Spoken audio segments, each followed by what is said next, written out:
Shalom semuanya. Siapa yang bersuka cita hari ini? Gimana kabarnya?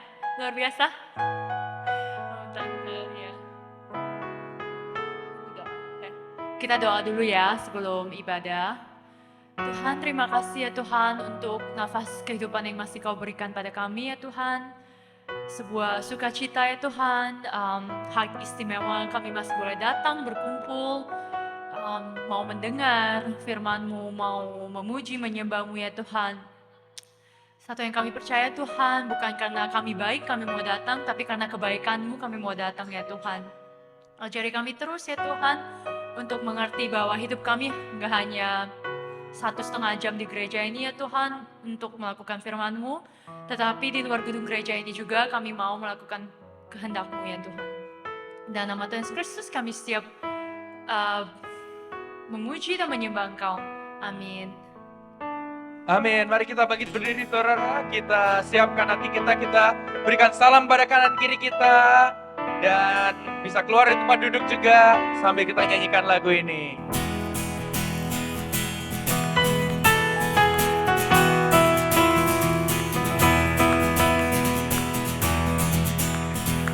Terima sukacita surga. Terima sukacita surga. Itulah kekuatan bagi jiwa. Ku dapat rasakan kasih-Nya di tengah badai yang bergelora. Terima sukacita surga. Itulah kekuatan bagi jiwa. Ku dapat saksikan kuasa-Nya, takutkan badai yang bergelora. Haleluya, Kau ada dalam hatiku, takkan patah semangatku, takkan hilang kekuatanku. Haleluya,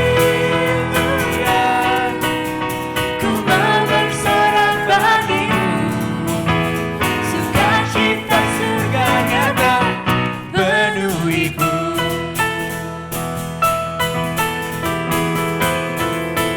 Terima sukacita surga. Terima sukacita surga. Itulah kekuatan bagi jiwa. Ku dapat rasakan kasih-Nya di tengah badai yang bergelora. Terima sukacita surga. Itulah kekuatan bagi jiwa. Ku dapat saksikan kuasa-Nya, takutkan badai yang bergelora. Haleluya, Kau ada dalam hatiku, takkan patah semangatku, takkan hilang kekuatanku. Haleluya,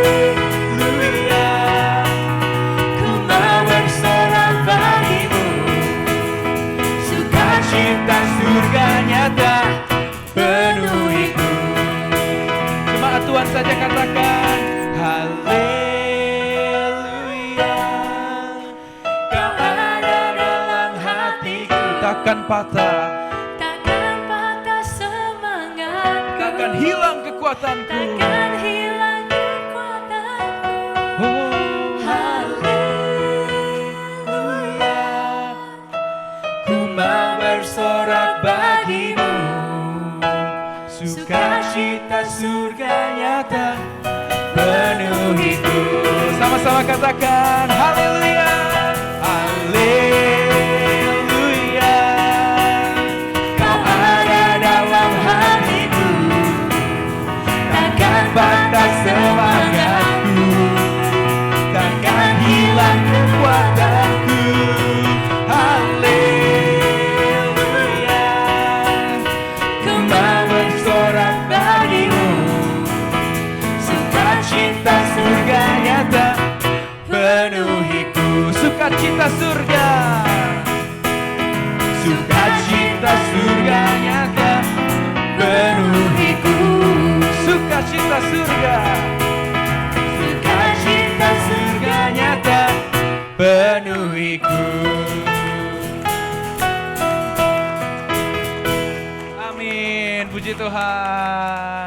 yang bersuka cita bisa lambaikan tangan, katakan Tuhan Yesus baik. Jangan lelah bekerja di ladangnya Tuhan.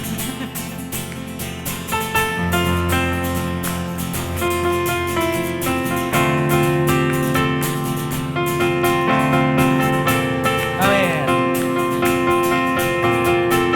Sama-sama kita katakan, jangan lelah bekerja di ladangnya Tuhan. Roh Kudus yang beri kekuatan, yang mengajar dan menopang. Tiada lelah bekerja bersamamu Tuhan, yang selalu mencukupkan akan segalanya. Ratakan tanah, ratakan tanah bergelombang, timbunlah tanah yang berubah, menjadi siap dibangun di atas dasar iman. Ratakan tanah bergelombang, timbunlah tanah yang berubah, menjadi siap dibangun di atas dasar iman.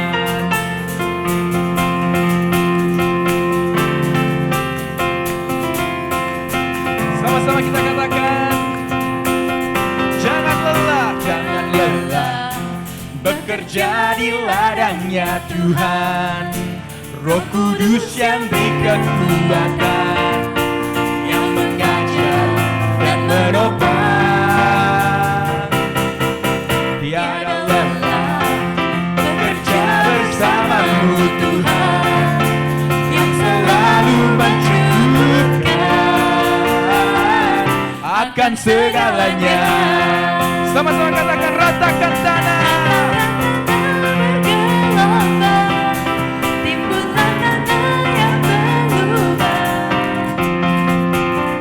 menjadi siap dibangun di atas dasar iman. Timbunlah tanah yang berlubang, menjadi siap dibangun di atas dasar iman. Jemaat Tuhan sama-sama katakan, ratakan tanah bergelombang, timbunlah tanah yang berlubang, menjadi siap dibangun di atas dasar iman. Ratakan tanah bergelombang yang berlubang, menjadi siap dibangun di atas dasar iman. Ratakan tanah, ratakan tanah bergelombang, timbunlah tanah yang berlubang, menjadi siap dibangun di atas dasar iman. Ratakan tanah bergelombang, timbunlah tanah yang berlubang, menjadi siap dibangun di atas dasar iman. Menjadi siap dibangun, menjadi siap dibangun, menjadi di atas dasar iman. Amin. Berikan kemuliaan bagi Tuhan. Silahkan Bapak Ibu saudara sekalian bisa duduk.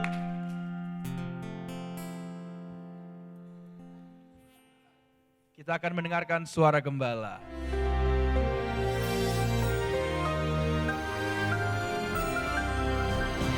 Shalom warga kerajaan, selamat tahun baru Yahudi 5784.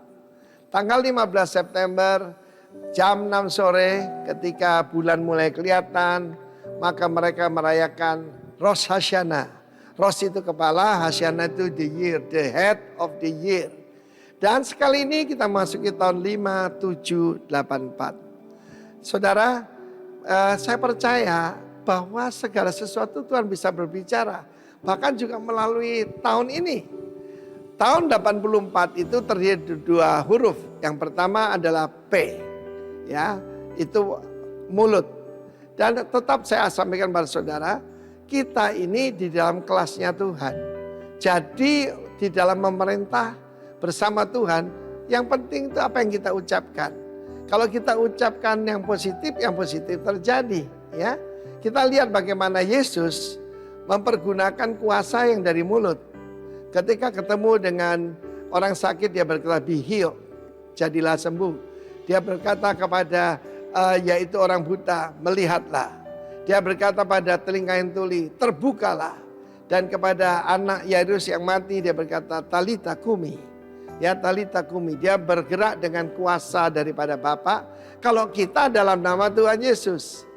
Dan itulah yang dilakukan oleh Petrus, yaitu mempergunakan kuasa dari Yesus itu juga dengan perkataan. Ketika hadapi Dorcas atau Tabita yang mati, dia berkata, "Tabita kumi, bangkitlah." Nah, kemudian syaratnya adalah dalam huruf yang kedua, angka 4 itu dalam aksara Yahudi adalah Dalet. Ya, kalau yang bulan lalu itu adalah kita Gimel. Gimel itu gambaran pada camel ya. Dan itu seperti orang kaya yang mengejar orang miskin untuk menolong.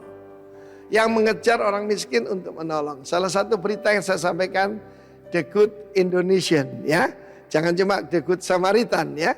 Tetapi kita lihat dalam huruf ini, kalau saya perhatikan hurufnya itu ada telinga ya, yang di atasnya itu ada satu tanda begitu, dan seperti orang miskin yang membungkuk. Orang miskin yang membungkuk, miskin gambaran rendah hati. Untuk bisa enter into the door, karena tahun depan ini the year of open door. Saudara sudah memasukinya. The year of open door, ada banyak door of opportunity, ada banyak pintu-pintu kesempatan, pintu-pintu yang baru yang kita masuki, tapi hanya orang yang rendah hati diizinkan masuk oleh Tuhan. Dan itulah suatu kunci. Tuhan berikan kunci-kunci kerajaan Allah kepada kita. Dan salah satu kuncinya jelas sekali adalah rendah hati. Dan itu gambaran orang tertindas. Saudara lagi tertindas hari ini, jangan khawatir. Ada kesempatan baru yang Tuhan berikan kepada kita. 5784. Jadi sekali lagi tetap rendah hati. Dan saudara bisa melihat dengan iman pintu kesempatan yang Tuhan sediakan. Dan perhatikan ada telinga di sana. Berulang kali dalam kitab Wahyu dikatakan, barang siapa bertelinga adalah dia mendengarkan. Dan setiap kali Yesus mengajar, bagi mereka yang mendengarkan dia di situ. Salah satu alat paling penting bukan cuma mulut tapi telinga kita. Dan juga sikap hati kita ya. Jangan lupa kalau ada orang menghadap raja, dia akan berkata, "Your grace." Itulah sikap kita kepada raja kita Yesus Kristus. Dan dia adalah tetap kasih karunia luar biasa. Tetap berlaku atas kita semua. The year of empowering grace tetap berlaku. Tuhan memberkati kita. Amin. Selamat pagi menjelang siang kepada Anda semua. Gimana kabarnya hari ini, saudara? Luar biasa. Sambil kita mempersiapkan persembahan kita, ada beberapa pengumuman yang saya ingin sampaikan. Kalau Anda pertama kali hadir di sini, selamat datang. Kami senang sekali Anda hadir di tempat ini. Kalau Anda belum pernah mengisi connection card, Anda isi connection card kita, Anda bisa masukkan ke dalam kantong persembahan atau ke dalam kotak persembahan yang ada di luar. So, by the way, the team in the back, if you guys can prepare a translation device for the sermon later, that will be awesome. We have a couple people that need the translation. And Christella gonna help me translate today. So anyway, ada beberapa pengumuman, saudara. Pengumuman yang pertama, minggu depan kita akan ada outdoor service, ibadah padang, kita menyebutnya ibadah di luar sana di FDR, saudara. Saya tahu pagi-pagi sekarang cuaca sudah mulai dingin, jadi pastikan Anda pakai pakaian yang sesuai dengan cuaca pada hari itu. Kalau masih kedinginan, Anda bawa selimut, ya kan, saudara. Pokoknya kita akan hangout, kita akan senyaman-nyamannya, kita akan berkumpul bersama di taman di FDR jam 10, saudara. Dan kita akan nyanyi, kita akan dengar firman sedikit, dan tentu aja kita akan makan sama-sama dan kita akan fellowship, saudara. Sudah beberapa tahun ini kita mencoba untuk melakukan ibadah padang tapi selalu terhalang dan akhirnya kita mendapatkan slot nanti minggu depan. Nah, untuk nanti sepanjang minggu saya akan ingatkan kembali. Jadi paling mudah untuk mendapatkan update atau pengumuman tentang gereja adalah pertama, Anda bisa like social media kita, Rock Philadelphia. Kita punya Facebook, kita punya Instagram, kita punya YouTube. YouTube itu tempat di mana kita upload ibadah kita dan juga pesan kita, firman Tuhan kita setiap minggunya. Terus yang kedua, Anda bisa kasih tahu saya nomor telepon Anda, kita akan masukkan ke WhatsApp group. Nah, WhatsApp group itu hanya khusus untuk pengumuman, saudara. Jadi nggak akan mengganggu Anda, dikirimin macam-macam forwardan ini dan itu, video yang aneh-aneh, saudara. Ini hanya khusus untuk pengumuman gereja dan memang sudah disetting seperti itu. Hanya pihak gereja yang bisa mengirimkan pengumuman, Anda nggak bisa mengirimkan apa-apa. Jadi memang khusus untuk itu, saudara. Jadi itu dua cara yang paling mudah untuk mendapatkan update dari gereja, karena kita mengumumkan hari ini, mungkin Anda besok lupa atau sepanjang minggu lupa. Jadi sekali lagi, make sure we are connected, kita terhubung sehingga bisa memberitahu Anda kalau ada apa-apa. Termasuk kadang-kadang kalau kita dengar pekerjaan, kita masukkan ke dalam WhatsApp group itu tentang pekerjaan, saudara. Pengumuman yang kedua adalah saya mau Anda semua bersiap-siap bahwa sebentar lagi kita akan melakukan yang namanya Christmas Shoebox. Buat Anda yang sudah beberapa lama beribadah di tempat ini, Anda tahu bahwa menjelang Thanksgiving kita ada proyek yang namanya Christmas Shoebox, di mana kita membagikan sukacita Natal kepada anak-anak yang di luar sana, orang-orang anak-anak di seluruh dunia, saudara. Jadi ini adalah salah satu proyek favorit kita. Nanti detailnya akan kita kasih tahu Anda gimana caranya. Tapi sebenarnya kalau Anda punya anak kecil, ini adalah masa-masa yang luar biasa, saudara. Karena masa-masa Natal, konsep kita adalah biasanya kita menerima hadiah. Tapi di sini kita diajarkan untuk mempunyai hati yang bermurah hati untuk memberi, saudara. Kita mengajarkan anak-anak kita. Jadi waktu kita shopping untuk hadiah ini, kita bilang ini bukan punya kamu loh ya, tapi ini untuk kita bagikan. Itu suatu lesson atau suatu nilai yang sangat berharga sekali. Nah, itu pengumuman yang kedua. Dan pengumuman yang terakhir, saudara, seperti yang saya sudah umumkan minggu lalu, saya ada fotonya di sini, boleh ditampilin nggak foto Gereja Rock Houston yang berulang tahun kedua minggu lalu. Ada foto di sini, saudara, kalau boleh ditampilkan. Nih, ini adalah Rock yang ada di Houston, Texas. Dalam 2 tahun terakhir, mereka berumur 2 tahun, waktu mereka mulai 2 tahun lalu, kita berkomitmen sebagai gereja untuk mengirimkan support kita setiap bulan, saudara, dengan ke mereka, saudara, sehingga membantu mereka untuk memulai gereja. Nah, minggu lalu mereka merayakan ulang tahun mereka yang kedua. Jadi dalam anugerah Tuhan semuanya berjalan baik di sana. Dan setelah 2 tahun kita mensupport mereka, akhirnya mereka sudah bisa berjalan dengan baik. Kali ini kita akan pakai support yang biasa untuk mensupport mereka untuk memulai gereja yang baru, yaitu Gereja Rock yang ada di Bakersfield, California, saudara. Bakersfield itu kalau saya nggak salah sekitar 2-3 jam dari kota Los Angeles di California. Di sana sudah ada komunitas yang belum jadi gereja, sekitar 30-40 orang.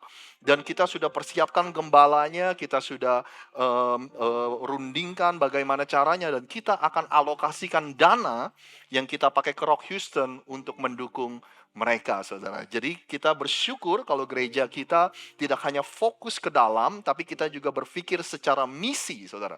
Ketika ada gereja-gereja yang mau mulai, kita sisihkan sebagian dari budget kita untuk mendukung mereka. Jadi tentu saja saya nggak lupa mengucapkan terima kasih atas kemurahan hati Anda. Anda yang begitu setia memberi, baik perpuluhan Anda, persembahan Anda di gereja ini, sehingga mengizinkan kita untuk bisa melakukan apa yang kita lakukan. Dan dampak Anda bukan hanya secara lokal saja, tapi dampak Anda juga terasa di tempat-tempat lain, saudara. Jadi terima kasih atas persembahan Anda, dan sebentar kita akan berdoa untuk persembahan kita, dan saya ingin Anda untuk join dengan saya untuk berdoa. Bapa yang ada di surga, kami mengucap syukur atas segala sesuatu yang Tuhan berikan ke dalam hidup kami dan ke dalam tangan kami. Kami tahu Tuhan, semuanya berasal daripada Engkau. Kesehatan yang kami punya, kemampuan kami untuk bekerja, pengetahuan, keterampilan, semuanya berasal daripada Engkau, Tuhan. Izinkan kami untuk kami bisa menjadi pengelola yang baik atas apa yang telah Engkau percayakan dalam hidup kami. Dan untuk gereja kami Tuhan, berikan kami hikmat untuk kami bisa mengelola apa yang Tuhan sudah percayakan. Dan apa yang sudah jemaat percayakan kepada kami. Kami mengelolanya sedemikian rupa. Sehingga kami bisa menjadi berkat bagi banyak orang. Sehingga kami bisa memperluas kerajaan-Mu di muka bumi ini. Kami bersyukur hanya di dalam nama Tuhan Yesus kami sudah berdoa. Yang percaya sama-sama katakan, amin. Selamat memberi. Mari kita siapkan hati kita untuk mendengar firman Tuhan juga. Di Mazmur 119 ayat 105 berbunyi, firman-Mu itu pelita bagi kakiku dan terang bagi jalanku. Mari kita siapkan hati kita, Bapak Ibu Saudara.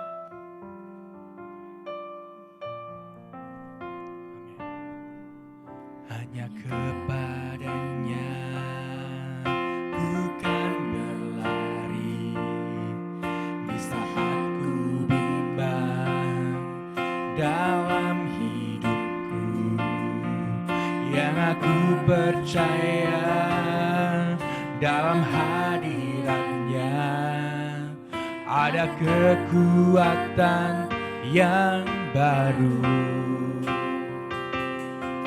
Walau ku melangkah dalam tekanan, badai pencobaan datang menghadang, yang aku percaya dalam hadiratnya ada kekuatan yang baru.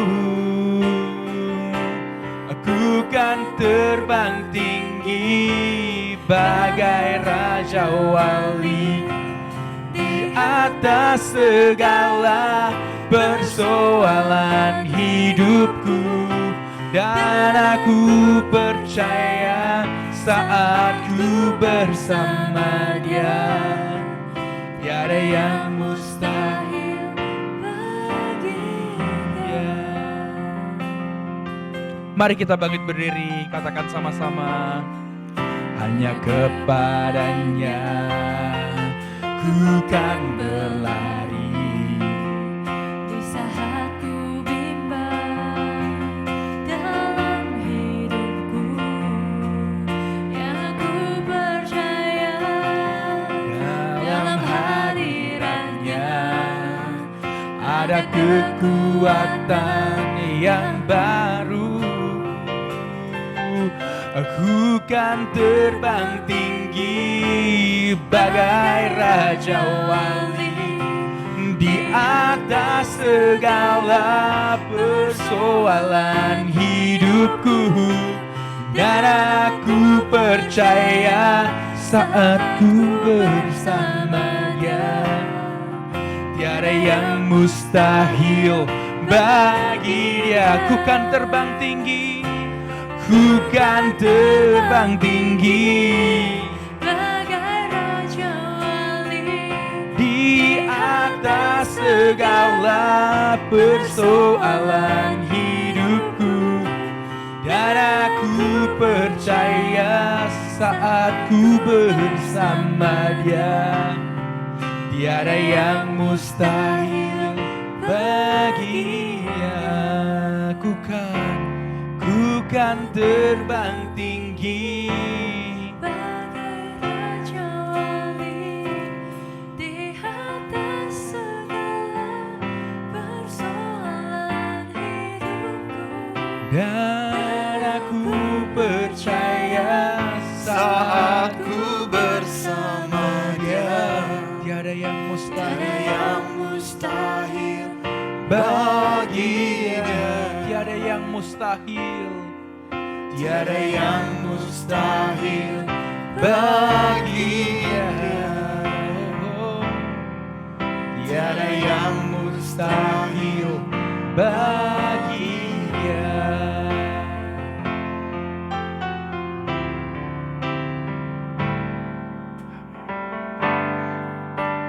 Terima kasih Yesus.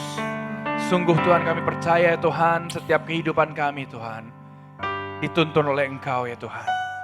Kami percaya Tuhan, firman yang kami dengar Tuhan akan mengubahkan kami Tuhan, menguatkan kami Tuhan. percaya Tuhan, sungguh indah Tuhan segala yang telah Kau rancangkan dalam kehidupan kami Tuhan. Tidak ada satupun yang terjadi yang kebetulan Tuhan. Tuntun setiap jalan kami Tuhan, agar kami Tuhan tidak mengambil keputusan yang salah Tuhan. Dalam nama Yesus.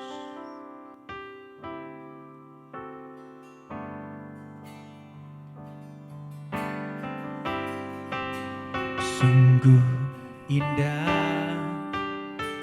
yang Kau pikirkan tentangku, tak terselami bagiku. Sungguh indah, sungguh besar, sungguh besar pengorbananmu bagiku. Terlalu Dalam untuk Dimengerti sungguh besar, sungguh indah, sungguh indah yang Kau pikirkan tentangku, tak terselami bagiku. Sungguh indah. Jemaat katakan sungguh besar. sungguh besar pengorbananmu bagiku. terlalu dalam untuk dimengerti. Sungguh besar,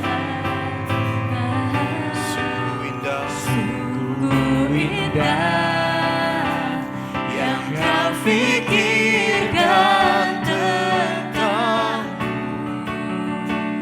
tak terselami bagiku.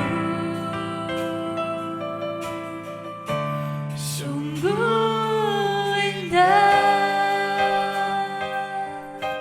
Well, we invite all the children to come forward.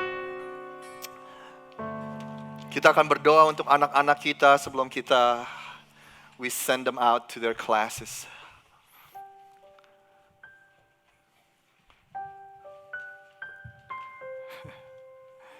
Kalau Anda mengasihi anak-anak ini, bolehkah Anda arahkan tangan Anda kepada mereka? Would you stretch your hands over them?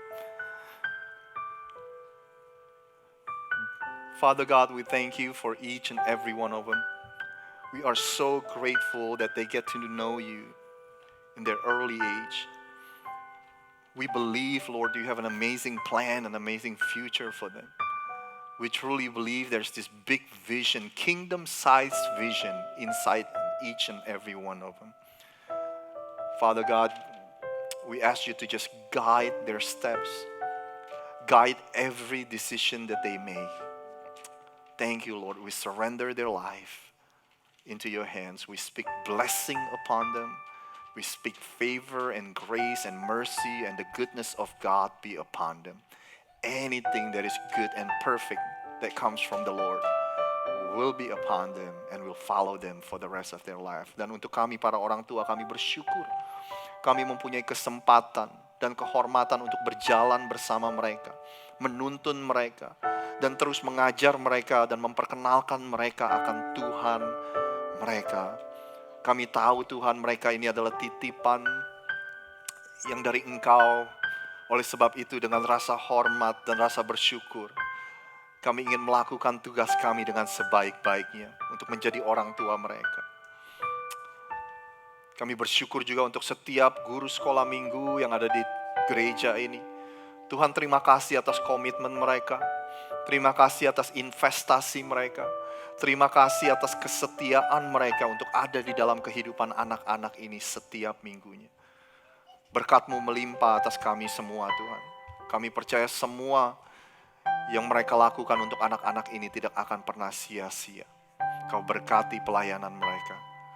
Terima kasih dalam nama Tuhan Yesus kami sudah berdoa. Amin. Go ahead kids. Go ahead. Dan untuk kita semua, boleh saya mengajak Anda untuk berdoa sekali lagi. Tuhan, dalam beberapa menit ke depan, kami ingin punya hati yang reseptif, yang terbuka akan firman-Mu. Kami buka pikiran kami buka hidup kami. Kami percaya firman yang kami dengar punya kuasa untuk memerdekakan hidup kami, untuk mengubah hidup kami, untuk mentransformasi cara berpikir kami, Tuhan. Berbicara kepada setiap kami. Terima kasih Tuhan. Sementara firman diberitakan, kami berdoa. Kalau ada di antara kami yang kehilangan semangat hidup atau kehilangan pengharapan, kami berdoa kuasa-Mu bekerja di tengah-tengah kami, memberikan kami semangat hidup yang baru, pengharapan yang baru. Kalau ada di antara kami yang mengalami sakit penyakit, baik secara fisik, baik itu secara emosional, depresi atau kecemasan Tuhan. Di dalam nama Tuhan Yesus, kuasa-Mu bekerja di tengah-tengah kami. Kuasa kesembuhan-Mu mengambil alih kehidupan kami. Dan kalau ada di antara kami yang masih terikat dengan belenggu dosa, di dalam nama Tuhan Yesus, Engkau merdekakan kami sekarang juga. Berbicara kepada setiap kami hanya di dalam nama Tuhan Yesus. Kami sudah berdoa. Yang percaya sama-sama katakan, amin. Anda dipersilakan duduk kembali.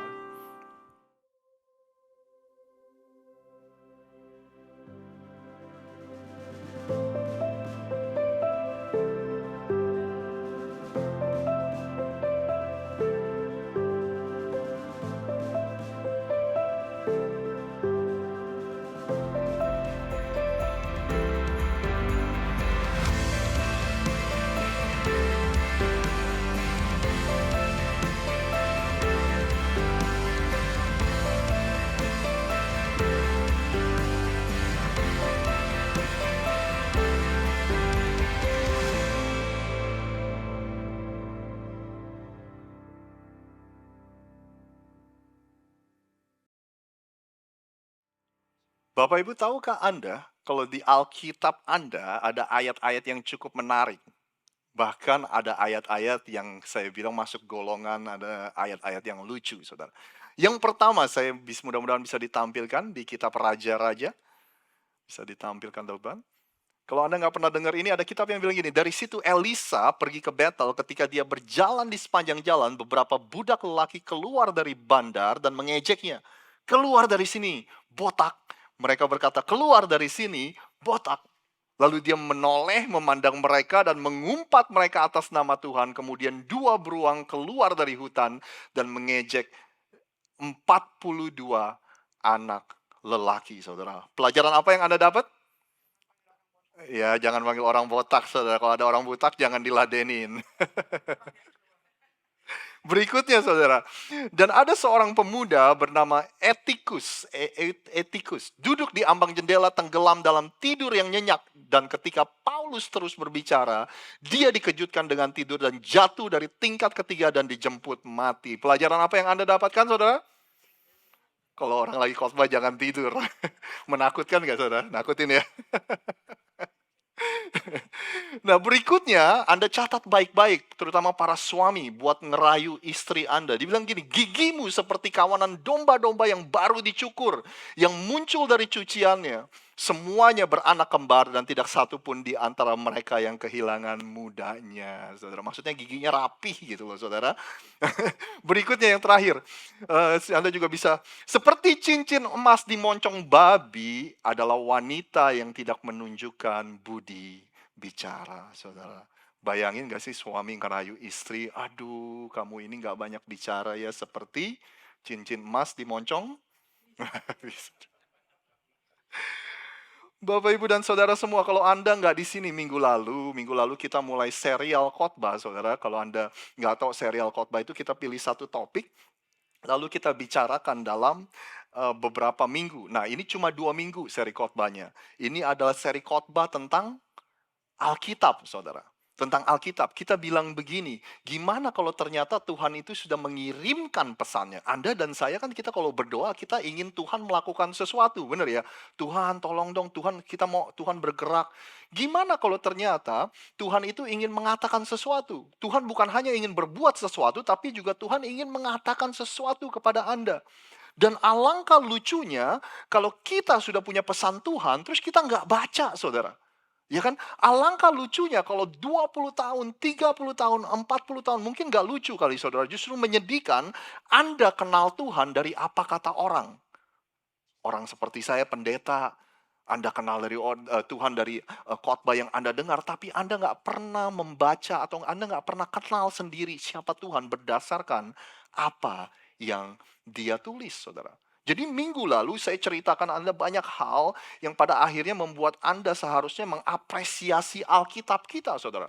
Karena once upon a time, suatu hari dulu, saudara, kita semua nggak mempunyai akses kepada Alkitab dengan bebas. Hanya orang-orang tertentu, hanya priest, hanya imam-imam yang punya akses kepada Alkitab, saudara. Dan Alkitab juga dulu ditulis dengan bahasa yang Anda dan saya nggak bisa ngerti. Dalam bahasa Ibrani, dalam bahasa Yunani, dalam bahasa Aramaik, saudara. Lalu, minggu lalu kita cerita di abad ke-16 ada seorang yang bernama William Tyndale yang mencetak Alkitab dalam jumlah banyak. Karena pada waktu itu ada inovasi mesin cetak yang akhirnya disebarkan Alkitab dalam bahasa Inggris. Sehingga orang-orang biasa, mungkin orang awam seperti Anda dan saya, kita jadi bisa punya akses kepada Alkitab, saudara. Dan tentu aja ini nggak disukai oleh orang-orang yang berkuasa. Karena kalau cuma mereka doang yang punya akses, mereka akan jadi orang yang berkuasa. Kalau kita semua udah punya Alkitab, maka kuasa mereka sudah nggak ada lagi, saudara. Makanya William Tyndale itu dibunuh, digantung, dan dibakar hidup-hidup, saudara. Tapi udah telat. Ya kan, Alkitab sudah disebar. Dan bahkan hari ini, kalau Anda kurang mengapresiasi ini, saudara, tahukah Anda bahwa ada negara-negara yang sampai hari ini tidak mengizinkan Anda untuk mempunyai ini. Kita nggak boleh masuk ke negara itu bawa ini, saudara. Tapi masih ada orang-orang yang mempertaruhkan hidupnya untuk menyelundupkan Alkitab ke dalam negara-negara itu, saudara. Karena mereka tahu yang ada di dalam sini adalah firman Tuhan, perkataan Tuhan, sesuatu yang begitu luar biasa. Sebuah bangsa mampu diubahkan dengan apa yang ditulis di dalam sini, saudara. Kalau sebuah bangsa aja bisa diubahkan, gimana hidup Anda dan hidup saya. Nah, minggu lalu saya banyak cerita tentang hal-hal seperti itu sehingga Anda bisa mengapresiasi hari ini, saudara. Kita ada Bible di mana-mana, kita punya Bible di handphone kita, tapi kita nggak baca. Makanya lucu menurut saya dan bahkan menyedihkan, saudara. Ayo kita kenal Tuhan dengan sendiri, dengan kita baca sendiri, saudara. Nah, hari ini saya ingin sharing sama Anda sesuatu yang praktis mungkin. Waktu 18 tahun yang lalu pertama kali saya memberikan hidup saya kepada Tuhan, anjuran yang saya terima adalah gini, ini Alkitab, udah baca aja, saudara. Tapi nggak pernah ada orang yang mengambil waktu untuk menjelaskan kepada saya, apa sih ini Alkitab, dalamnya nih apa sih gitu, saudara. Saya berharap hari ini Anda pun tahu, mungkin kalau Anda yang udah pernah tahu ya bagus, tapi kalau yang belum tahu, pesan ini untuk Anda. Supaya, karena saya mengerti, saudara, ada banyak orang yang nggak membaca Alkitab karena pertama mereka nggak mengerti kita harus mulai dari mana. Saya nggak tahu saya harus mulai dari mana kalau saya baca buku setebal ini, ya kan? Terus apa yang ada di dalamnya? Terkadang itu membingungkan saya dan nggak ada orang yang mengambil waktu untuk menjelaskan. Nah, makanya saya ingin mengambil waktu kita bersama-sama hari ini untuk menjelaskan kepada Anda. Jadi kalau ada dari Anda yang sudah 20 tahun, 30 tahun jadi orang Kristen, Anda pernah mendengar ini, ya Anda di-refresh lagi memorinya lah. Tapi kalau buat Anda yang nggak pernah dengar ini akan menjadi sesuatu dorongan untuk Anda bisa membaca Alkitab Anda. Jadi sekali lagi, the Bible atau ta Biblia bahasa Yunaninya, ini sebenarnya, saudara, pada awalnya ini adalah koleksi dari 66 dokumen sejarah, saudara. Dokumen ancient, dokumen kuno, saudara. Pada dulu, itu adalah dokumen yang terpisah-pisah. Tapi di abad keempat itu dijadiin satu, kayak digabung, dijilid jadi buku, saudara. Mereka ada prosesnya untuk memilih dokumen apa yang dimasukkan ke dalam buku ini. Dan akhirnya jadilah ta Biblia, yang artinya the book atau buku dalam bahasa Yunaninya. Nah, apa yang ada di dalam sini, saudara, dari dokumen yang paling lama sampai dokumen yang paling baru, itu periode waktunya sekitar 1.600 tahun. Jadi ada kitab yang paling lama sama yang kitab yang paling baru, periodenya 1.600 tahun, saudara. Ditulis oleh 40 penulis yang berbeda. Ditulis di lebih dari 10 negara di 3 benua yang berbeda. Anda masih bersama saya? Ya kan? Nah, kitab-kitab yang ada di dalam sini ditulis di dalam gua, di dalam perahu, di dalam istana, di dalam penjara, di padang gurun, di lokasi yang berbeda-beda. Penulis dari Alkitab ini ada yang pekerjaannya sebagai penyair, petani, raja, tentara, gembala, pangeran, imam, sejarawan, nelayan, pemungut pajak, dokter, businessman, pengusaha, saudara. Semua adalah author from this book. Tapi anehnya atau ajaibnya mungkin, bukan aneh. Semuanya mempunyai satu tema. Semuanya mempunyai satu cerita. Yesus bilang gini, kalian mempelajari Alkitab sebab menyangka bahwa dengan cara itu kalian mempunyai hidup yang sejati dan kekal. Alkitab itu sendiri memberi kesaksian tentang aku. Bahasa Inggrisnya, you search the scripture because you think they give you eternal life, but the scripture points to me. Yesus bilang gitu. Semua yang ada dalam sini itu seperti tanda panah yang mengarah kepada Yesus. Semuanya tentang Yesus, saudara. Bayangin kalau saya kasih kertas sama gunting kepada setiap Anda, ya kan? Saya bilang gini, nih kertas sama gunting, kalian terserah mau gunting bentuk apa kertas itu. Terus pas saya kumpulin, tiba-tiba saya jadiin satu, tiba-tiba itu adalah petanya Indonesia, saudara. Bayangin persentasinya itu terjadi, hampir nggak mungkin, ya kan? It's impossible. Tapi gimana Alkitab yang ditulis dengan periode waktu yang berbeda-beda, 1.640 penulis, 1.600 tahun, tiba-tiba semuanya menulis tentang hal yang sama, saudara. Kalau ada yang bilang Alkitab itu buku yang berisi banyak mukjizat, kalau saya bilangnya Alkitab itu sendiri adalah mukjizat. Bagaimana ini bisa ada, bagaimana ini bisa mempunyai satu tema dan satu cerita. Anda masih bersama saya ya? Nah, di dalam Alkitab ini dibagi dengan kategori dua. Dibagi dengan dua kategori yang utama, yaitu Perjanjian Lama dan Perjanjian Baru. Sesuai dengan namanya, saudara, ada yang perjanjian yang lama, ada perjanjian yang baru, saudara. Ya kan? Di Perjanjian Lama Tuhan membuat perjanjian dengan Abraham, dengan Nuh, dengan Daud, saudara. Ya kan? Dan alasan kenapa mereka pisahkan karena perjanjian lama dan perjanjian baru. Di perjanjian baru, Yesus datang dan dia bilang gini, aku akan membuat perjanjian yang baru dengan darahku. Saudara. Ya kan? Di perjanjian lama, Anda untuk mendapatkan pengampunan atas dosa, atas apa, Anda harus membunuh binatang dan dibawa ke rumah Tuhan dan dipersembahkan kepada imam di altar, saudara. Tapi di perjanjian baru, Yesus mati sekali untuk selama-lamanya untuk mengampuni dosa dunia ini, termasuk dosa Anda dan dosa saya, saudara. Jadi makanya dibagi jadi dua, karena perjanjian baru adalah cara Tuhan melakukan perjanjian yang baru dengan umat manusia, ya kan? Nah, di dalam perjanjian lama ada 39 kitab, ada 39 buku, dan di perjanjian baru ada 27, makanya totalnya 66, saudara. Nah, ada banyak dari kita yang kesusahan untuk baca Alkitab. Kenapa? Karena kita pikir Alkitab itu seperti dongeng yang dibaca dari depan sampai belakang. Tapi Alkitab itu sebenarnya enggak berurutan secara kronologis, saudara.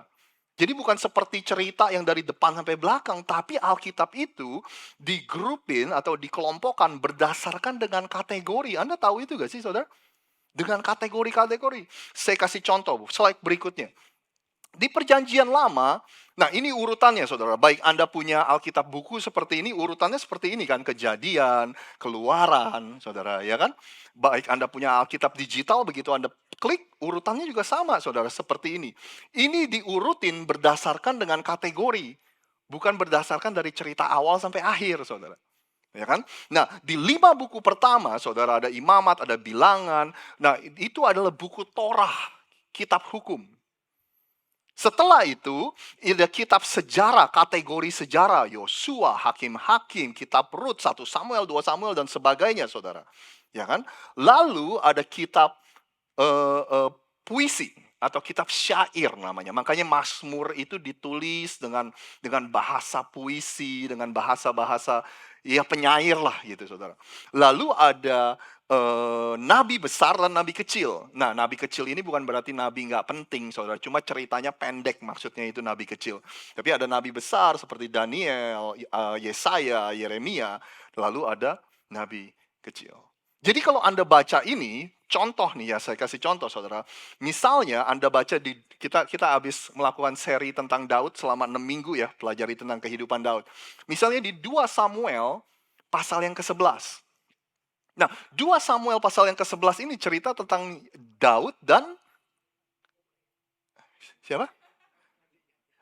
Dengan Batsheba, saudara. Ya kan? Anda masih ingat ya cerita tentang Daud dan Batsheba, di mana dia Batsheba istri orang, tapi Daud memaksanya untuk tidur dan berhubungan seks dengan dia. Nah, kalau Anda baca di 2 Samuel 11, itu seorang sejarawan sedang menulis kejadian tersebut. Tapi kalau Anda pergi ke, misalnya baca Mazmur, saya lupa 50 apa 51, itu adalah doa dari Daud ketika dia bertobat dan dia menyesali perbuatannya. Nah, Anda nangkap ya gitu ya. Jadi ada kayak kejadian, tapi Anda juga bisa melihat dari sisi Daudnya, emosinya, apa yang dia rasakan, apa yang dia pikirkan, saudara. Jadi seperti itu bacanya. Jadi ada kejadian, ada komentarnya. Ya kan? Demikian juga tentang Salomo, Anda bisa baca di 1 Raja-Raja, 2 Raja-Raja, lalu di kitab puisi itu ada Ecclesiastes, itu kitab pengkhotbah. Kitab pengkhotbah adalah kitab waktu Raja Salomo ini sudah tua, saudara. Jadi dia banyak merenungkan tentang kehidupan. Ini orang yang paling berhikmat loh menurut Alkitab, saudara. Jadi dia banyak merenungkan, dia banyak mengambil kesimpulan tentang kehidupan, saudara. Ya, jadi ada cerita tentang sejarah Raja Salomo, tapi ada tulisan-tulisan pribadi dari Raja Salomo. Demikian juga Kidung Agung, Song of Songs. Tahu gak Anda Kidung Agung itu temanya apa, saudara? Buat Anda yang gak suka baca Alkitab, pasti Anda pulang langsung baca Alkitab nih. Ya? Song of Song itu temanya tentang seks, saudara. Jadi anak remaja pria Yahudi itu sebenarnya mereka itu nggak boleh membaca sampai mereka sudah menikah. Baru mereka membaca Song of Song. Beberapa dari Anda, saya nggak tahu itu, Roset. Jadi pulang langsung Anda pasti langsung buka Alkitab Anda nih, yang biasa nggak pernah dibuka nih. Jadi ceritanya tentang itu, saudara. Lalu Anda misalnya, Anda masih bersama saya kan ya? Mau ya belajar ya? Terus cerita tentang gimana orang Israel itu ditangkap di kerajaan Babylon, saudara, dibawa, diasingkan ke tanah Babylon, saudara, meninggalkan Yerusalem. Itu adalah cerita nabi-nabi di situ, saudara. Jadi nabi-nabi ini sedang menuliskan kira-kira pikiran Tuhan, kenapa alasan orang-orang Israel ini, ya kan, bagaimana Tuhan mendisiplin mereka. Itu adalah kitab-kitab para nabi di situ. Nah, terus kemudian Nehemia adalah cerita tentang di mana kota Yerusalem dibangun kembali setelah dihancurkan oleh musuh, gitu, Jode. Nah, jadi ketika Anda mengerti konteks ini, maka ketika Anda baca pun Anda paling nggak punya pengertian sedikit, Anda nggak buta, saudara. Karena dulu kita kalau misalnya disuruh baca berurutan, ya Kejadian masih menarik, Keluaran masih menarik, saudara. Begitu udah kitab Imamat, ini apaan, ya kan? Banyak angka-angka, banyak peraturan gitu. Karena sekali lagi nggak ada yang mengajarkan kita tentang konteks-konteks seperti ini. Nah, setelah perjanjian lama, lalu tiba-tiba di tengah ada 400 tahun masa hening. 400 years of silence. Saudara, 400 tahun itu lama loh, saudara. Amerika aja umurnya sekitar 300 tahun. Indonesia aja merdeka belum sampai 100 tahun, saudara. Bayangin 400 tahun di mana masa keheningan, orang-orang gak mendengar suara Tuhan, mereka sering dengar cerita tentang nenek moyang mereka, wih Tuhan itu bekerja dengan luar biasa sama Abraham, sama Daud. Terus mereka nggak mengalami apa-apa, mungkin mereka bilang, ini dongeng apa-apa, saudara. 400 tahun masa keheningan. Tiba-tiba 400 kemudian Tuhan memutuskan untuk memulai kembali. Seorang malaikat berbicara kepada seorang perawan namanya Maria. Bahwa Sang Mesias sudah datang.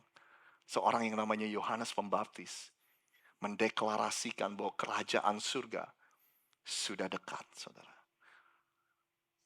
Dari sekian tahun, tiba-tiba 400 masa hening, begitu mulai lagi, temanya sama lagi, saudara.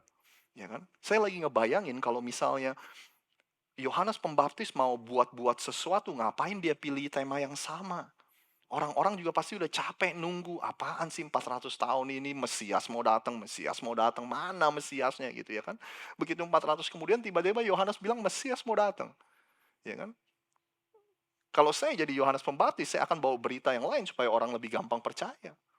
Ya tapi karena ini yang Tuhan mau kerjakan, saudara. Yohanes mendeklarasikan bahwa inilah anak domba Allah yang akan mencurahkan darahnya, yang akan membayar dosa dunia ini.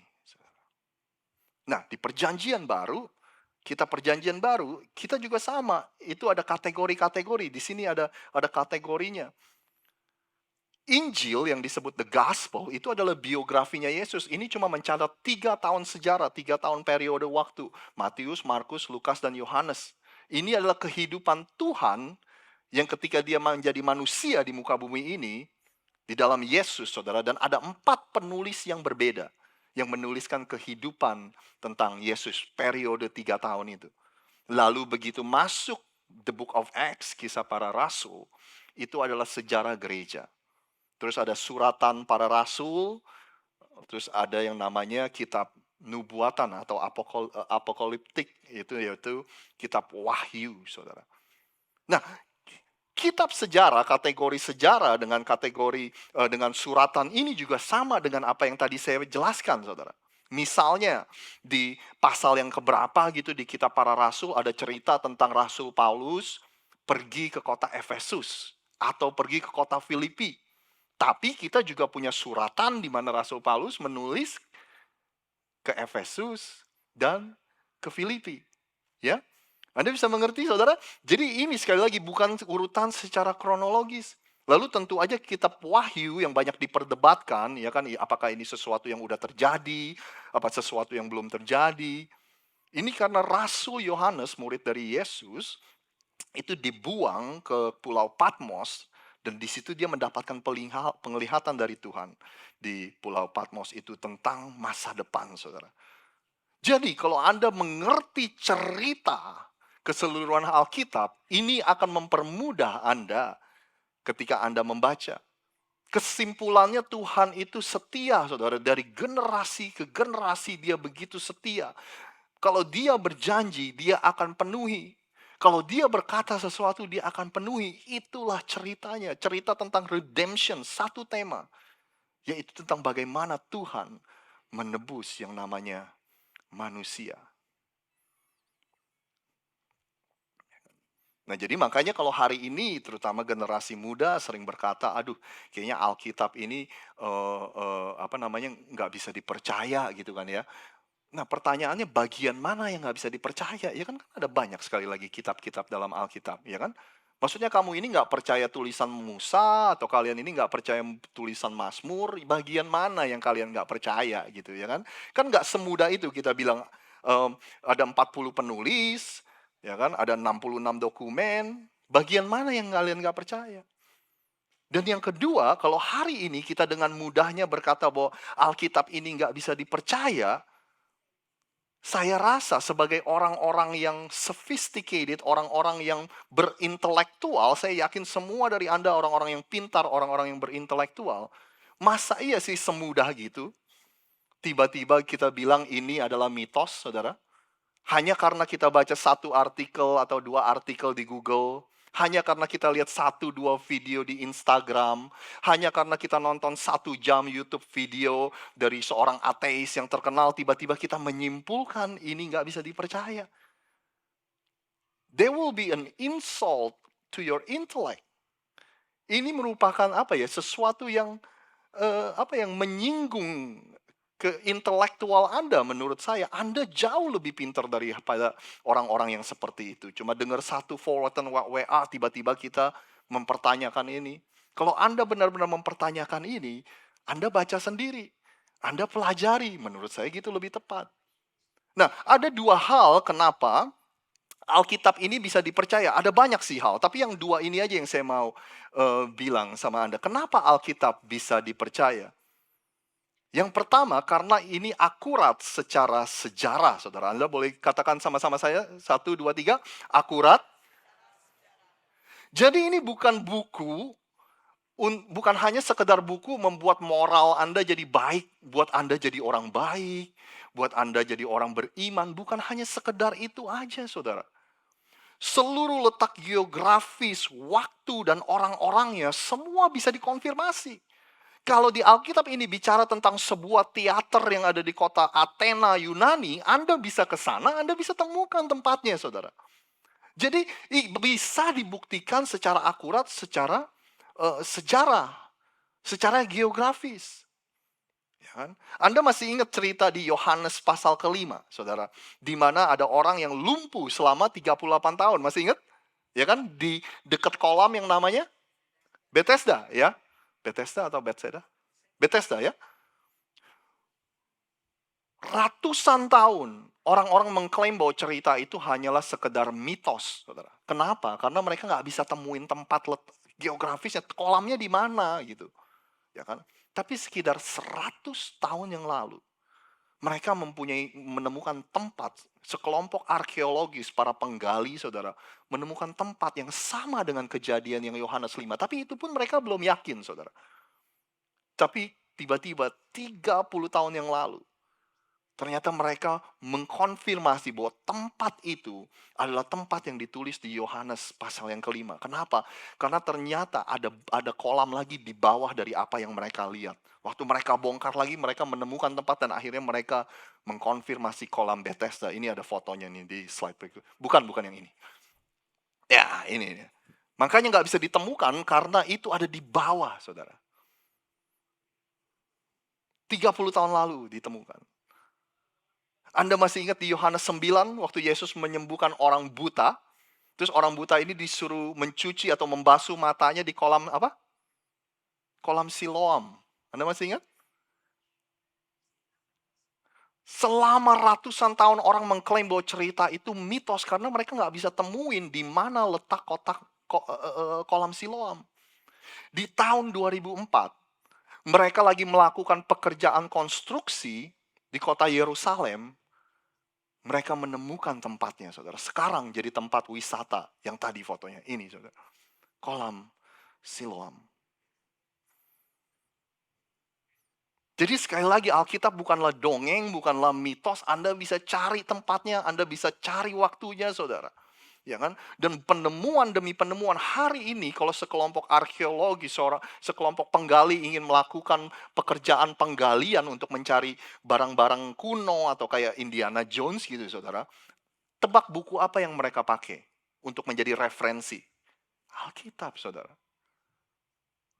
Jadi mudah-mudahan Anda mempunyai kekaguman lebih tentang apa yang ada di sini. Yang kedua, kenapa Alkitab bisa dipercaya selain akurat secara sejarah, tapi akurat secara ilmiah. Scientifically accurate.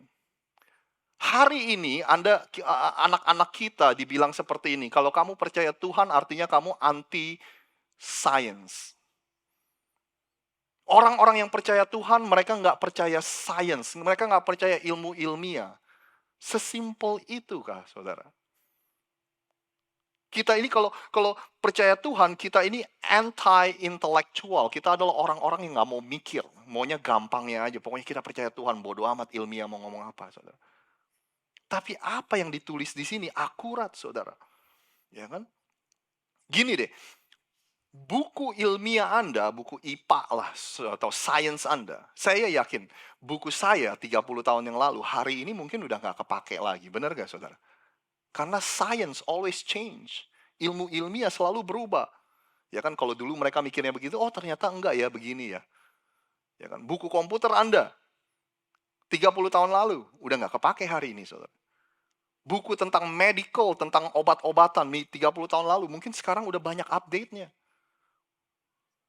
Ya kan? Tapi kalau kebenaran, yang namanya kebenaran, kalau 2000 tahun lalu benar, 2000 tahun kemudian juga benar. Kalau 2000 tahun lalu 2 tambah 2 sama dengan 4, hari ini kebenaran itu nggak berubah, saudara. Anda tahu nggak? Bertahun-tahun orang menyimpulkan bahwa bumi ini datar, flat earth. 2500 tahun yang lalu, Yesaya bilang gini, Dia Tuhan bertata di atas bulatan bumi. Yang penduduknya seperti belalang, Dia yang membentangkan langit seperti kain dan memasangnya seperti kemah kediaman. Nggak ada satu referensi pun di Bible yang bilang bahwa bumi ini datar, saudara. Selama ratusan tahun kepercayaan orang Yunani kuno, mereka berpikir bahwa bumi ini ada di pundaknya seseorang yang bernama, Anda ingat siapa namanya? Atlas, saudara. Tidak ada satupun referensi di Alkitab yang berkata Atlas itu, bumi itu ada di pundaknya Atlas. Padahal Alkitab ditulis dengan bahasa Yunani Perjanjian Baru. Kepercayaan Hindu bahwa bumi itu ada di atas, Anda mau tahu apa, saudara? Ada di atas gajah. Jadi kalau misalnya gajah itu bergerak, makanya kita ada gempa bumi namanya. Dan gajah itu berdiri di atas giant turtle, kura-kura raksasa. Kura-kura raksasa itu berdiri di atas ular raksasa, saudara. Makanya mereka membayangkan ular ini bergerak dengan bebas di ruang angkasa. Itulah kepercayaan Hindu. Anda mau tahu kepercayaan orang Mesir? Orang Mesir percaya bahwa bumi itu ditopang dengan 5 pilar, saudara. Anda mau tahu siapa yang mendapatkan pendidikan Mesir? Musa besar di Mesir.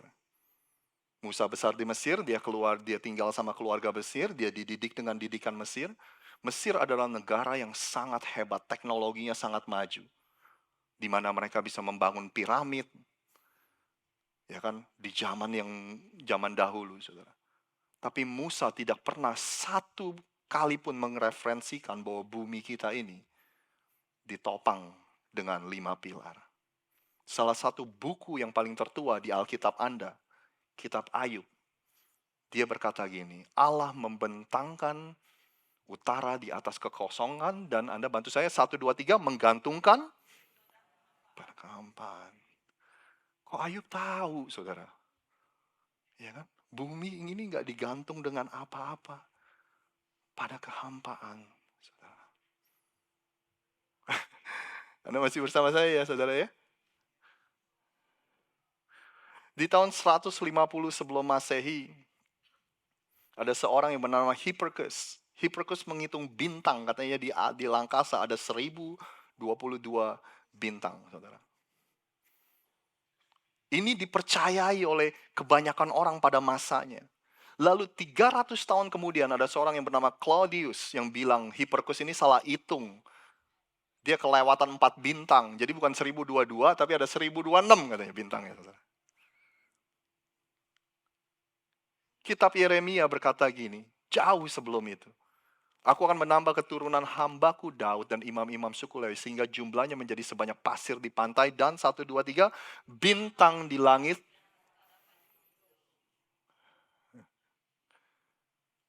Selama ratusan tahun orang bilang karena kita kebanyakan darah itulah yang membuat kita sakit. Makanya dulu kalau orang sakit itu darahnya dibuang, saudara. George Washington, presiden pertama dari Amerika, itu mati karena kehabisan darah, saudara. Hari ini kalau orang sakit kita kasih transfusi darah. Kitab Imamat bilang gini, karena nyawa makhluk itu ada di dalam darahnya, saudara. Ya kan? Cukup gak sih untuk membuktikan bahwa ini tuh adalah scientifically accurate? Di abad ke-14 ada sebuah pandemi, saudara, yang namanya pes bubo. Nanti Anda pelajari sendirilah penyakit saya juga nggak tahu ini namanya bubonic plague, saudara. Anda mau tahu ini membunuh 1/4 dari populasi Eropa. 25 juta orang meninggal karena bubonic plague ini. Pada waktu itu mereka nggak ngerti yang namanya mengkarantina orang. Jadi orang sehat ditaruh di sebelah orang sakit. Sakit karena virus, karena bakteri. 25 orang mati karena penyakit ini, saudara. Di kitab Imamat ditulis seperti ini. Tapi kalau bagian yang sakit berwarna putih dan tidak lebih dalam dari kulit sekitarnya, bulu bagian itu tidak menjadi putih, orang itu harus diasingkan selama 7 hari. Mereka sudah mengerti yang namanya karantina, saudara. Wow.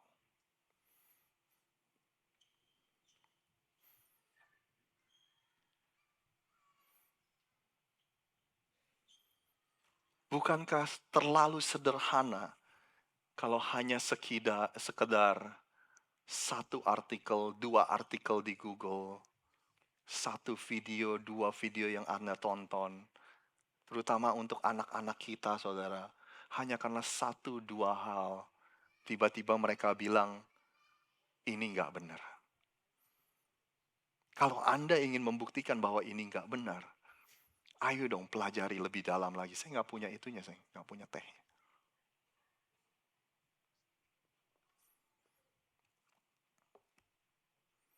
Ada bagian terpenting sebelum saya selesai yang saya ingin bagikan sama Anda. Semua yang tadi saya baru bilang, Anda bisa dapatkanlah informasinya di Google ya. Anda bisa cari sendiri. Anda bisa pelajari sendiri. Tapi bagian yang terpenting adalah ini, saudara. Jadikanlah ini menjadi bagian dari kehidupan Anda sehari-hari. Dibaca, dipelajari, dicintai, dan dihidupi, saudara. Karena semua informasi yang baru Anda dengar, itu tidak akan mempunyai kuasa apa-apa. Kalau kita nggak baca, kita nggak pelajari, kita nggak cintai, kita nggak hidupi, saudara. Anda mau tahu kenapa ada banyak orang Kristen nggak mengalami kuasa apa-apa, padahal mereka hafal. God is good. Padahal kita tahu yel-yelnya all the time. God is good. Tapi nggak mengubah hidup kita, nggak mentransformasi. Karena semuanya itu hanya sebatas itu, saudara. Nggak pernah menjadi nggak pernah berbaur ke dalam kehidupan kita. Perkataan-perkataan firman Tuhan itu nggak pernah hidup di dalam kehidupan kita. Di Kolose 3 dikatakan seperti ini, Anda bantu saya baca sama-sama. Hendaklah perkataan Kristus, bahasa Inggrisnya, may the word of Christ dwell in you richly. Diam di dalam kehidupan kita dengan segala kekayaannya. Tapi yang terjadi, saudara, kita hari ini, perkataan firman Tuhan, kita dapat di hari Minggu, habis itu selesai, saudara. Ini bukan teh, saudara. Ya kan? Kita dapetin hari Minggu, selesai. Ya, kita dengar khotbah 1 kali seminggu, selesai, saudara. Ini bukan jadi teh, saudara. Ini nggak diam di dalam kehidupan kita dengan segala kekayaannya. Bayangin kalau firman Tuhan yang hidup, yang lebih tajam dari pedang bermata 2, itu nggak pernah menjadi bagian dalam kehidupan kita. Itu nggak pernah kita hidupi, saudara. Dan saya percaya ini bukan buku hanya untuk orang pinter. Bukan, saudara. Ya kan? Anda pernah gak ditanya sama anak Anda, bayi itu datangnya dari mana sih? Kalau anak Anda umur 2 tahun, Anda jelasin dengan bahasa 2 tahun. Anda setuju? Kalau anak Anda 8 tahun, Anda jelasin dengan bahasa 8 tahun. Kalau anak Anda 12, 14 tahun, ya mudah-mudahan 14 tahun udah ngerti ya dari mana ya bayi itu datang ya, saudara ya. Jangan dibohongin terus, jangan ditutup-tutupin terus. Ya kan? Demikian juga ketika Anda baca firman Tuhan, saya sangat percaya, saudara. God will meet us where we are. Tuhan akan menjelaskan kita sesuai dengan kemampuan dan pengertian kita. Amin, saudara. Anda mau tahu, saran yang diberikan kepada saya adalah gini. Dulu, baca.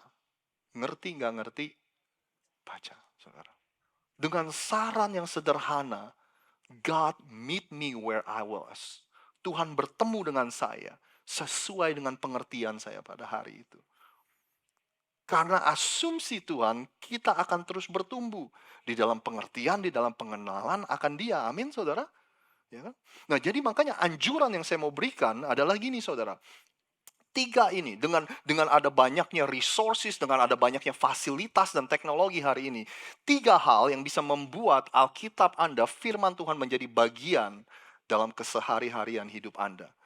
Pilihlah waktu, tempat, dan perencanaan. Time, place, and plan.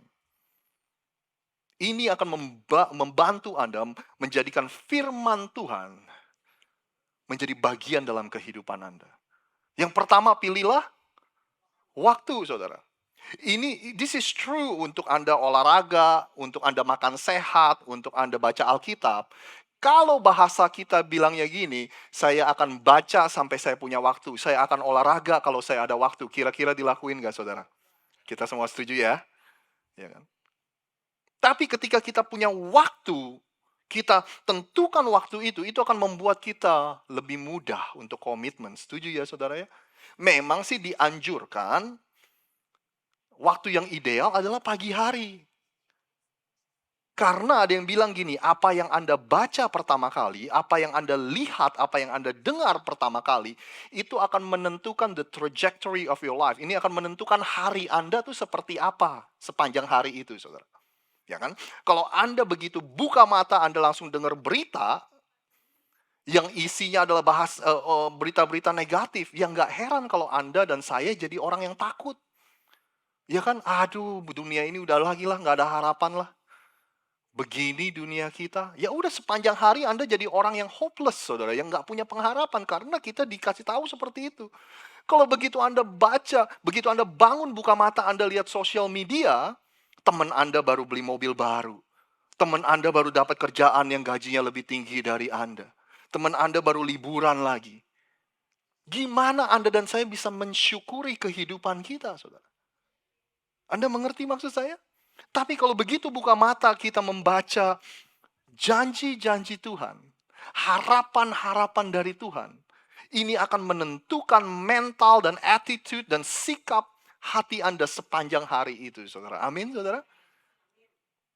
Sangat mempengaruhi. Kalau buat saya, dengan 2 anak di pagi hari, saudara, ini sangat sulit untuk saya untuk melakukan apa-apa sebelum anak saya sekolah. Jadi dari musim ke musim, cara saya baca Alkitab berubah-berubah. Hari-hari ini saya dropin anak saya sekolah, pas pulang rumah udah sepi, baru saya bisa baca Alkitab, nggak ada yang ganggu, saudara.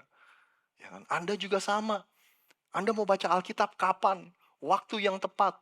Idealnya pagi, tapi kalau nggak pagi ya udahlah ya, whatever works for you. Ya kan? Dan di rumah sepi, atau enggak di mobil, saudara. Nah, ngomong-ngomong atau enggak, saya pernah ada satu musim di mana saya baca Alkitab saya di dalam bus. Waktu dulu masih suka ke kantor, baca Alkitab waktu nyampe di kantor, sebelum mulai kerja, saudara. Nah, ngomong-ngomong soal itu, yang kedua adalah tempat. Tentukan selain waktu, tempatnya, saudara. Ya kan? Anda punya kursi favorit Anda baca di situ, ambil 10 menit. Anda baca selama panasin mobil Anda. Anda komit kalau emang 10 menit Anda baca, ya kan? 3 menit mobilnya udah panas, ya habisin 10 menit Anda. Anda baca sebelum masuk ke kantor, saudara. Anda baca di parkiran sebelum Anda jalan masuk ke gedung kantor. Pilih waktu, pilih tempat. Akan mempermudah deh. Saya janji deh, saudara. Yang terakhir adalah pilih perencanaan. Anda punya strategi, Anda punya plan. Anda mau baca berapa? 1 pasal sehari? 3 pasal sehari? Anda mau baca perjanjian lama, perjanjian baru? Hari ini, saudara, ada aplikasi yang namanya YouVersion. Itu semua Anda bisa dapat fasilitas itu. Anda tinggal pilih topik yang Anda suka. Anda lagi pilih topik tentang apa? Tentang kekhawatiran. Setiap hari dikasih tahu baca apa aja, saudara. Bahkan ada yang namanya Bible Reading, 1 year Bible Reading Plan, 1 tahun. Itu dikasih tahu, dalam setahun Anda akan habisin Alkitab, tapi Anda tiap hari dikasih tahu bacanya apa aja, saudara. Ini kuncinya. Ke dalam soal membaca firman Tuhan, kualitas lebih penting dari kuantitas. Saya ulang lagi, kualitas lebih penting dari kuantitas. Ya kan? Anda nggak mengejar sehari harus 10 pasal, 4 pasal, 3 pasal. Yang penting Anda membaca firman Tuhan dengan penuh kualitas. Saudara. Alkitab bilang kita suruh merenungkan firman siang dan malam. Kualitas lebih penting dari kuantitas. Kalau Anda punya Bible reading plan 1 tahun, Anda udah ketinggalan 17 hari, jangan coba untuk kejar apa yang udah ketinggalan. Anda baca aja apa yang menjadi bacaan hari itu. Saudara, ya kan? Kalau Anda komitmen 10 pasal sehari, begitu Anda ketinggalan sehari, Anda harus baca 20 pasal, dan akhirnya Anda males, Anda jadi 30 pasal ketinggalan. Jadinya nggak kebaca, saudara. Over commitment doesn't help. Yang penting Anda baca, yang penting Anda baca. Nah makanya sehari ini saya banyak dengar di live group kayak Tante Susan juga udah mulai pakai Bible apps. Mereka suka baca renungan harian sebelum kerja atau di Big Fan sebelum dalam perjalanan kerja, saudara. Dan tadi pagi Bobby maybe you can grab the mic and share a little bit supaya Anda bisa mendengar cerita dari beberapa orang bagaimana mereka menjadikan firman Tuhan atau Alkitab ini menjadi bagian dari kehidupan mereka. Ya kan? Nah, Absolutely sure. Iya, jadi Pastor Rosid itu ya beritahu saya, coba Bobby share bagaimana kamu membaca Alkitab. Seperti yang sudah saya share sebelumnya Bapak Ibu, saya waktu usia 12 tahun ya, ambil keputusan Tuhan saya mau baca Alkitab. Alkitabnya banyak sekali, bagaimana itu buku-bukunya bisa diselesaikan. Saya ambil komitmen setiap hari, seminim-minimnya itu daripada miss tidak baca, 1 ayat aja deh. Daripada ya besoklah saya baca. Ya besoklah saya baca 1 pasal. Ya sudah, daripada tidak terbaca 1 ayat saja. Dan 1 ayat itu setiap pagi menjadi 1 ayat pagi, 1 ayat di malam hari. Menjadi 1-2 ayat, 3-2 ayat. Lantas sekarang saya membiasakan diri bangun pagi, sebelum beraktivitas, saya bangun di sebelah kasur tempat tidur saya buka Alkitab baca 1 pasal di pagi hari, dan 1 pasal di malam hari. Karena saya percaya dalam sehari itu kan banyak keputusan ya Bapak Ibu yang kita harus ambil dalam kehidupan kita. Dan firman Tuhan berkata, Mazmur 119 ayat 105, firman-Mu adalah pelita bagi kakiku dan terang bagi jalanku. Tanpa tuntunan Tuhan, tanpa terang itu kita kan bisa jatuh. Ambil keputusan yang salah ya Bapak Ibu ya. Jadi saya rasa saya tidak sanggup lah hidup kalau tidak baca Alkitab tiap hari. Bukannya jadi kita, aduh ya udahlah yang penting baca menjadi satu rutinitas. Tapi seperti kita makan ya Bapak Ibu ya, dan minum. Kalau kita kelamaan nggak minum kan bisa sekarat ya Bapak Ibu ya. Kalau lama-lama nggak makan, gizi bisa kekurangan, kita bisa sakit. Begitu pula lah ya, kita punya rohnya di dalam hati kita ini, dalam hidup kita, perlu diperkuat dengan baca firman Tuhan. Jadi saya lakukan itu dan puji Tuhan, hal itu yang saya lakukan benar-benar. Saya melihat selama kehidupan saya ini, Tuhan benar-benar tuntun keputusan-keputusan yang penting yang harus diambil atau sedang pusing ya Bapak Ibu ya, dengan tekanan kehidupan bisa mendapatkan damai sejahtera. Saat ada damai sejahtera, kita bisa berpikir lebih baik, bisa lebih jernih pikirannya. Oh oke, keputusan yang ini diambil, yang itu jangan. Yang ini diambil sekarang, yang ini nanti dulu. Itu semua karena firman Tuhan menuntun. Dan saya percaya Bapak Ibu, daripada miss setiap hari, setidaknya 1 ayat aja. Nanti 1 ayat jadi 2 ayat. 2 ayat menjadi 5 ayat. Amin. 5 ayat jadi 1 pasal di pagi hari. Dan 1 pasal di malam hari. Amin. Amin. Amin. Kita bertumbuh bersama-sama ya Bapak Ibu Iya. ya. Amin. Thank you for sharing, Bobby. Thank you. Iya Bapak Ibu, jadi kadang-kadang memang saya membingungkan saya, mengkhawatirkan saya, bahkan menyedihkan saya kalau misalnya sampai ada orang Kristen yang nggak menjadikan firman Tuhan bagian dari kehidupan sehari-harinya. Anda masih punya Alkitab buku gak di rumah, saudara? Ya kan? Dan kita nih nggak masalah lain mau Alkitab buku, mau Alkitab aplikasi, saudara. Tapi yang sekali lagi yang mengkhawatirkan saya, kadang-kadang saya tanya sama orang-orang, mereka nggak punya aplikasi Alkitab di dalam teleponnya, saudara. Padahal ini yang paling praktis, ada begitu banyak features dan sesuatu yang luar biasa yang disediakan oleh aplikasi telepon dengan teknologi hari ini, saudara. Jadi sekali lagi, saya berdoa biar ini menjadi bagian dalam kehidupan Anda. Makanya kalau misalnya sampai kita merasa bahwa kehidupan kekristenan kita stuck dan kita nggak ada kuasa, nggak ada perubahan apa-apa, mungkin sekali lagi, atau jangan-jangan firman Tuhan itu belum berdiam dalam kehidupan kita dengan segala kekayaannya. Ini yang baru namanya teh, saudara. Ya kan? Biar ini berbaur dengan kehidupan kita, biar ini menjadi budaya dalam kehidupan kita, firman Tuhan itu mengalir dalam kehidupan kita, saudara, itulah tujuannya. Saya akhiri dengan ini, saudara, ada seorang teologian yang bernama Charles Spurgeon. Ada yang pernah tanya sama dia bilang gini, yang mana yang lebih penting, berdoa atau baca Alkitab? Lalu dia meresponi, yang mana yang lebih penting, menarik nafas atau membuang nafas, saudara. Boleh saya undang semua untuk bangkit berdiri. Dan saya undang juga teman-teman yang berulang tahun pada hari ini untuk maju ke depan. Ada begitu banyak makanan di luar sana untuk Anda bisa nikmati. Terima kasih untuk orang-orang yang menyediakannya. Silakan maju ke depan, boleh panggil teman-teman yang berulang tahun. Kita akan Hansel bisa berdoa maju. dan setelah itu kita akan... Jedediah bisa maju. Mungkin ada Tante Cincin. iya, Tante Chen juga. Ayo maju Tante Ayo. Chen. Ya. Yuk pada maju.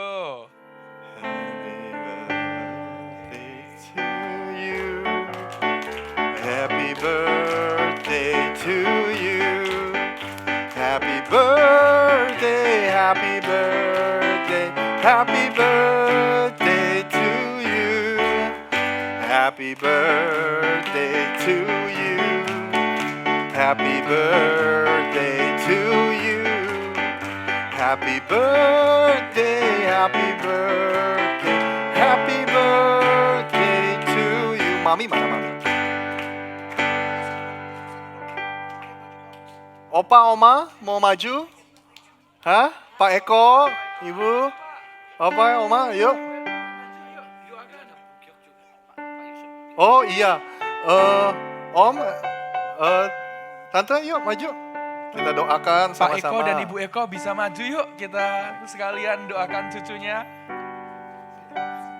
Ini cucunya ulang tahun mereka khusus Ya, nih. Hari ini ada. Wih, Ayo. kuenya banyak sekali. Happy birthday untuk Jet. Happy birthday.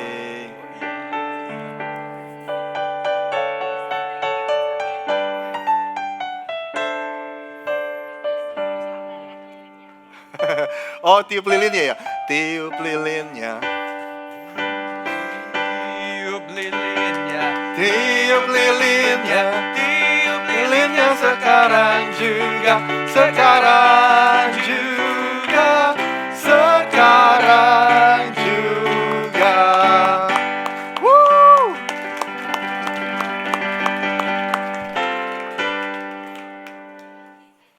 Ayo kita berdoa untuk yang berulang tahun dan keluarganya. Setelah itu mungkin Pastor Bobby bisa doa berkat setelah itu ya.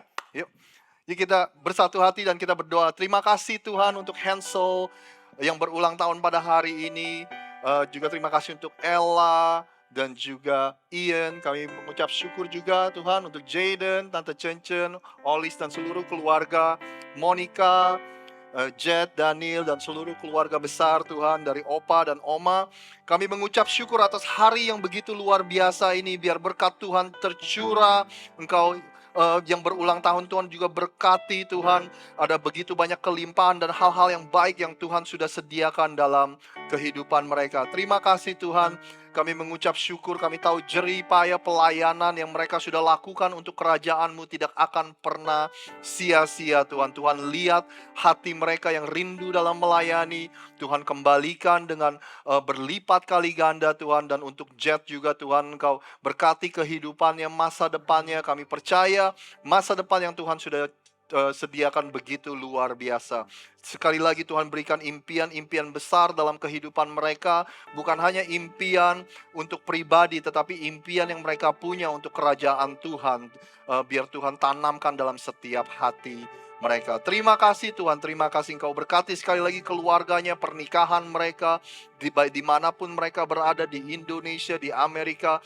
Biar berkat Tuhan melimpah dan tercurah atas kehidupan mereka mulai hari ini sampai selama-lamanya. Di dalam nama Tuhan Yesus kami sudah berdoa. Mari jemaat Tuhan, kita angkat tangan, terimalah berkat yang dari Tuhan. Tuhan Yesus memberkati engkau dan melindungi engkau. Tuhan Yesus yang menyinari engkau dengan wajahnya dan memberikan engkau kasih karunia. Tuhan Yesus yang menghadapkan wajahnya kepadamu dan memberikan engkau damai sejahtera. Diberkatilah engkau dalam pekerjaanmu, usahamu, apa yang Anda lakukan, Tuhan lakukan menjadi berhasil. Amin. Diberilah kau kesehatan dan supaya anak cucu Anda menjadi berkat dimanapun mereka berada. Dan kami berdoa Tuhan, setiap umat-Mu yang membutuhkan pekerjaan ya Tuhan, kau berikan pekerjaan yang terbaik Tuhan. Yang sakit engkau sembuhkan dan Tuhan, yang berbeban berat kau angkat beban mereka Tuhan. Kami percaya Tuhan, kami terima segala berkat yang baik dari Tuhan. Di dalam nama Tuhan Yesus, in the name of Jesus, umat yang percaya katakan, Amin. God bless you Happy all. Sunday. Kasih